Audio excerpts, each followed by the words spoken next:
From afar, you hear two demons arguing furiously. Their shouts make the treetops sway. It seems that they are arguing over a fish they caught in some peasant's fish trap. When you take a good look, you realize that a human soul is in the trap, shrunken in horror.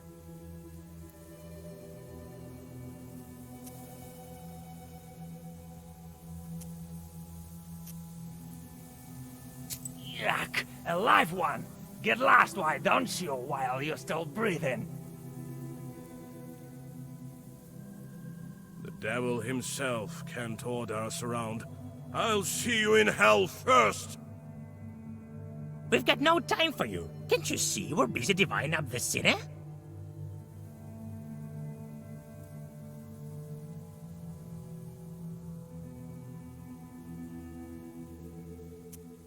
It's likely to take you until the end of days, arguing like that. You're lucky I'm a witch. I can help you. You can? I know how to settle devilish arguments, you bet. Those who solve my task first will get the sinner. What sort of a task? All churches like tasks. There are no exceptions, it seems.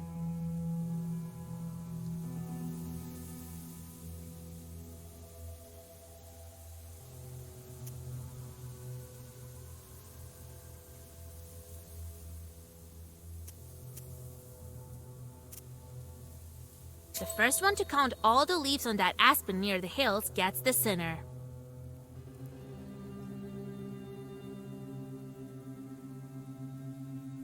Ha! I'm the fastest demon in Chardin Uyest. You? Is it I who? Hey, wait! No fair! The demons turn into fiery whirlwinds and fly away. You break the trap and free the soul, and the dead man vanishes. You find some coins at the bottom of the fisherman's trap. You feel the power of the Black Book increase.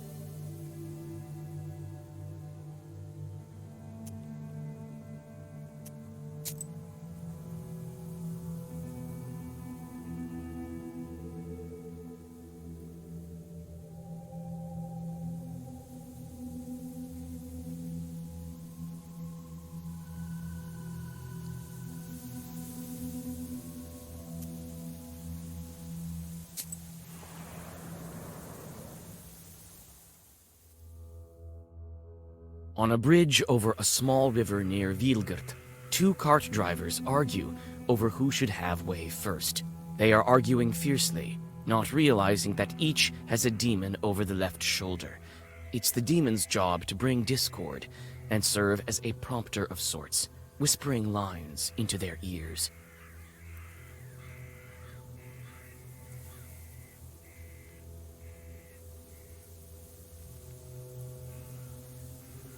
You casually draw a circle, while the demons are making fun of the peasants. These chorts clearly weren't ready for your first Zagavar.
The peasants pay no mind to the sounds of fighting. Nevertheless, by the time the Chorts have gone back to hell, the argument is also over, and both peasants go about their own business.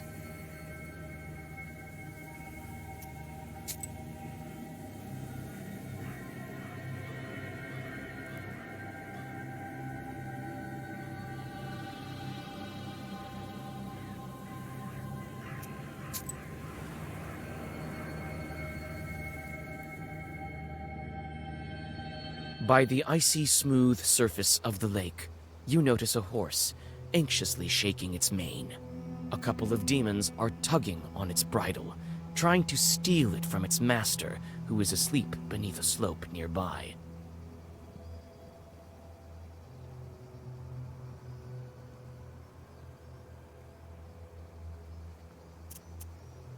Nikolai deftly hits the Chort closest to him.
The peasant wakes up from the sounds of fighting.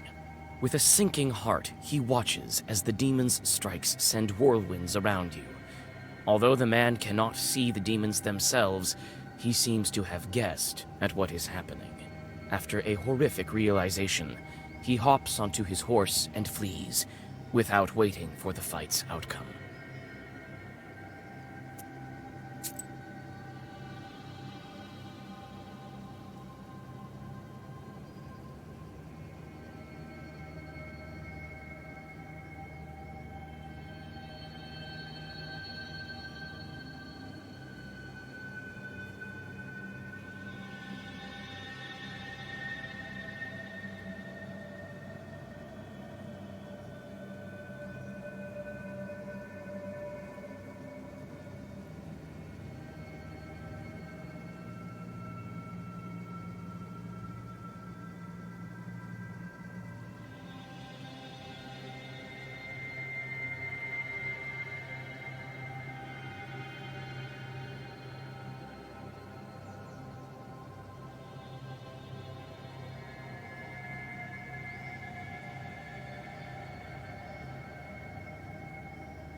You walk along an old path through the eastern woods.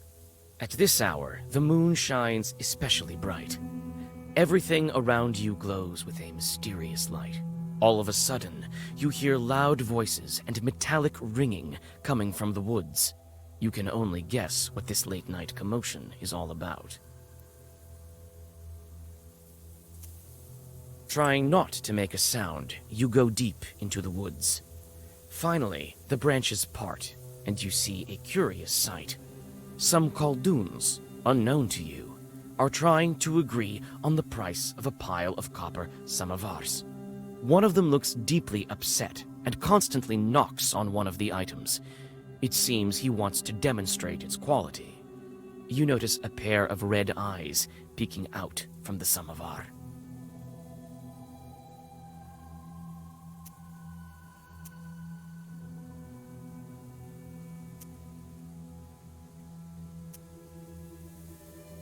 It seems the Khaldoons didn't expect company. Both of them jump in surprise when they hear your voice and run away faster than you can stop them. To your horror, the samovars start to move, and an angry Chort emerges from each of them.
Black silhouettes of the old Avins look like lurking demons. You search one barn after another, but there's nothing of value inside. You sigh and get ready to leave when a chill runs through you. You notice dark, demonic figures in one of the old barns.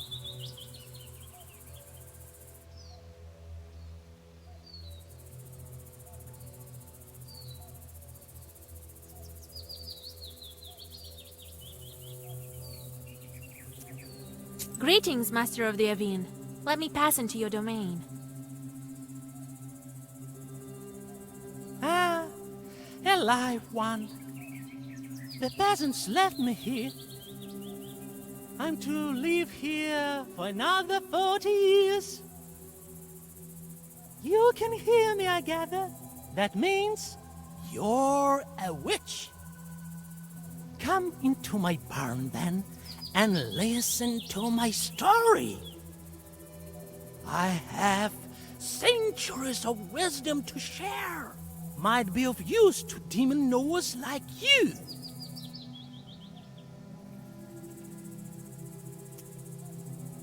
Thank you, kind host. I'm always looking to learn. Well, listen. It seems as if many hours have passed, but the stars haven't moved an inch.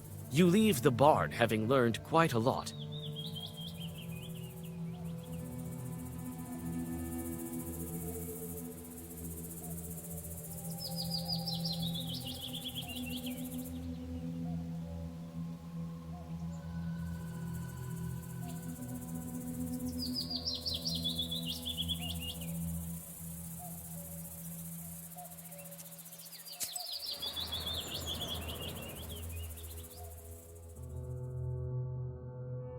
You see a flickering light among the graves. You come closer, trying not to make a single sound. Soon, you see that one of the fresh graves is being dug up by an acquaintance of yours.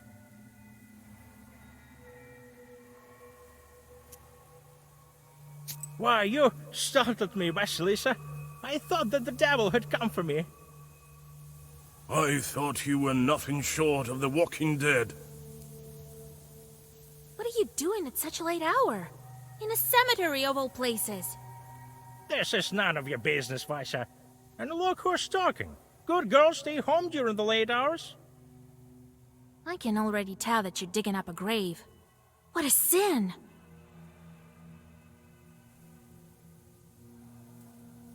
Don't talk to me about sins.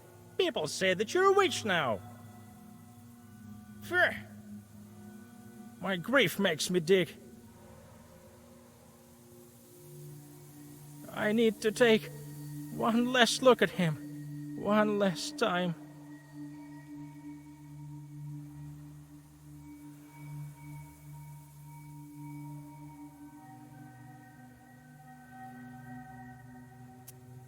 Listen to me. It is not proper digging up graves. You said that I'm a witch. So I am. I know a thing or two.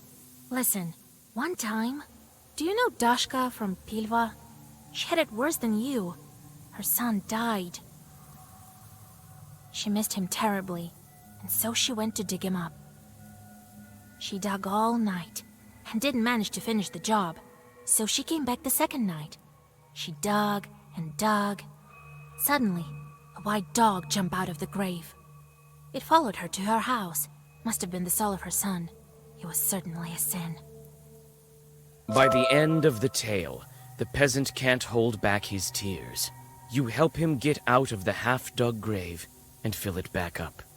As you do this, you notice an Adam's head growing nearby and take it. You say goodbye and continue on your journey.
You arrive during the long, pre-dawn twilight. Sharp points of age-old fir trees from a jagged wall far behind the church of Wiedelgort. The priest has already begun preparations for the morning rituals. He notices you, puts aside his chores, and greets you. Who goes there at the crack of dawn? Is it you, Vasilisa? Cover your head, girl. Tfu!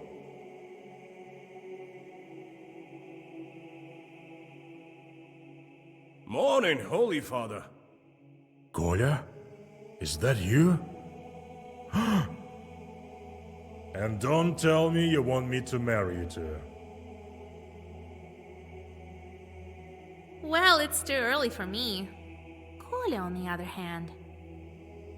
Hey, Vasa. Don't go deciding the things for me.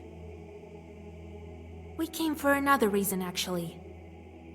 We need a name, an Orthodox one, from the list of the holy names, from the Sviatse.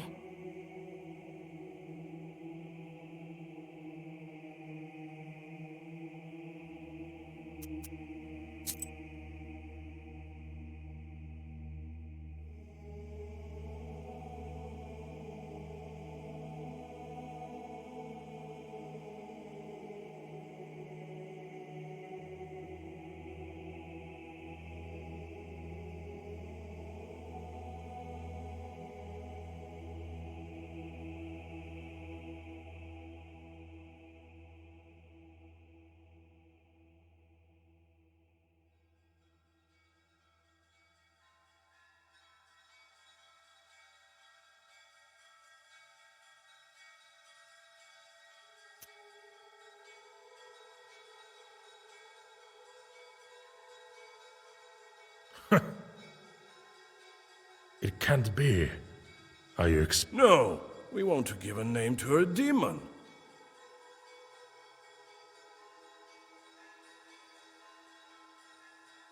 You want to what?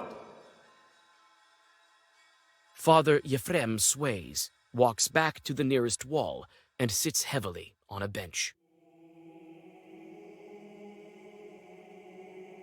Are you sure you don't want to marry?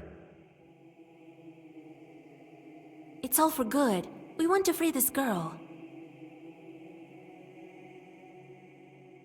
You explain your encounter with the Banya bride and what she needs for her freedom.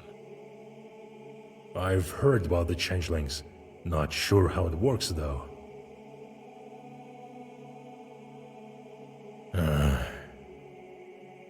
I can't give you a name. That chart tricked you both. Nothing good can come of it. Choosing a name from Sviatse turns out to be not such an easy task. How can I make him reconsider?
What if it's not a demon, but a Christian soul doomed to suffer?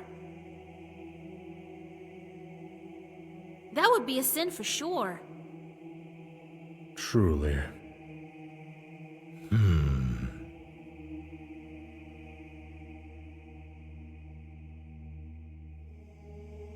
They say you are a witch now, Vasya. It will soon be the harvest day of Ivan the Long. We need to disperse the dry winds.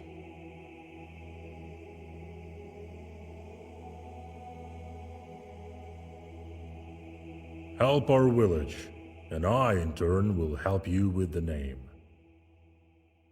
It's a deal. I know a ritual to thwart dry winds.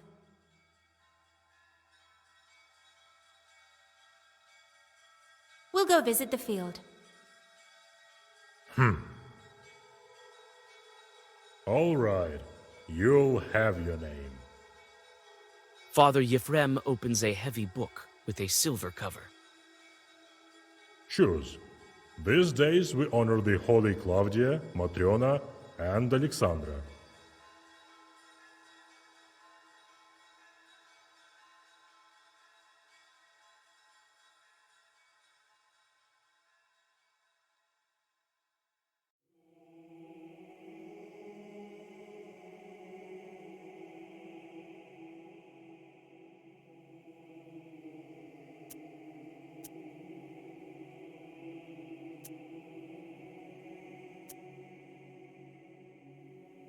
Kolya, she's your bride.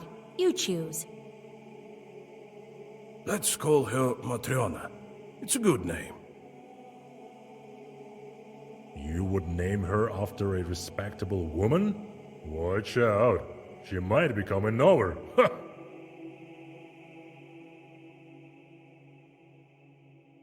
Thank you, Father.